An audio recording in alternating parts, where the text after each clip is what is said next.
Hello everyone, I'm Ken Skorseth. I'm the Program Manager for the South Dakota Local Transportation Assistance Program, or LTAP.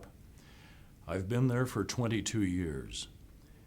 My background is in transportation for nearly 40 years now, but since I've joined the LTAP program, I've developed a great interest in unpaved roads.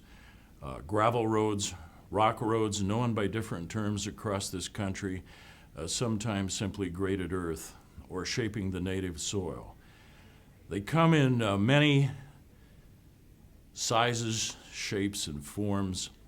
However, we've learned to give them more emphasis in recent years because nationally, over half of the public road system is unpaved. In some states, up to 80% of the local road and street system is unpaved. They need more emphasis. We need to provide more training and more resources to those who manage them and those who maintain them. In my experience in gravel road management, there are two distinct areas that have to be understood. Number one, the first area is geometry or the geometric shape. And to break that down, we simply talk about crown on the traveled way, dealing with the high shoulder or the secondary ditch, which so easily develops along the edges of too many unpaved roads, and then thereafter the side drainage or the ditch drainage. Those are the primary issues in geometry and shape. We find that the matter of crown, for example, on the traveled way is too often too little, and we do not drain the water off of the surface, and we develop potholes and rutting if we get into prolonged wet weather. Crown on our pavements in virtually all of the nation is 2%, whether it's concrete or asphalt. After studying these intensely, I've discovered that is not near enough crown to get water off of unpaved roads. I believe strongly that 4% crown is a minimum needed to get water off of an unpaved surface. However, there is a second pitfall when we talk about the crown of the traveled way, and that is sometimes a tendency to put in excessive crown. I do not believe that crown should exceed 6%, because that brings its own issues specific to vehicles meeting one another, having to go to their own side of the road. And excessive crown also creates a problem in winter conditions in the northern part of our country. When we get a heavy snowpack on our unpaved roads, vehicles will literally slide off if crown is excessive. The second thing that I mentioned briefly at the start is the high shoulder which develops along the edge, because unpaved roads almost invariably will have a shifting of aggregate or the coarser stone to the edge of the road. That's what happens. The use of motor graders involves a constant recovery of material and keeping it on the road surface. But traffic will also whip loose aggregate to the edge. It will accumulate along the grass line where vegetation is. And good management requires some pretty aggressive shouldering operations on our gravel roads to keep a nicely shaped traveled way, which allows drainage not only off of the traveled way, but across whatever shoulder is there directly to the ditch. And of course, I'm talking about a rural section here with a side ditch.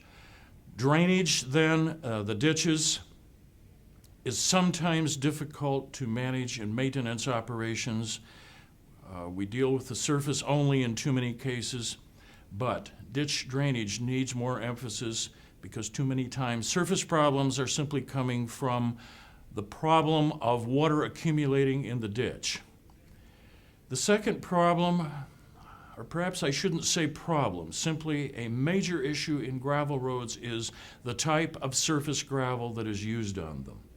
A good surface aggregate differs from base aggregates, for example.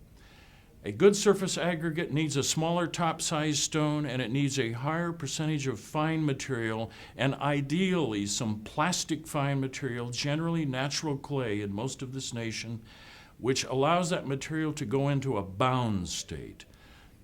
That type of surfacing performs so much better, and we find that is not well understood across the nation. We're also finding some increased emphasis on this because we are seeing a move across this nation to revert some of our very low volume paved surfaces or asphalt surface treatments back to gravel or unpaved. In those cases, traffic generally tends to be higher. That's why they were paved initially.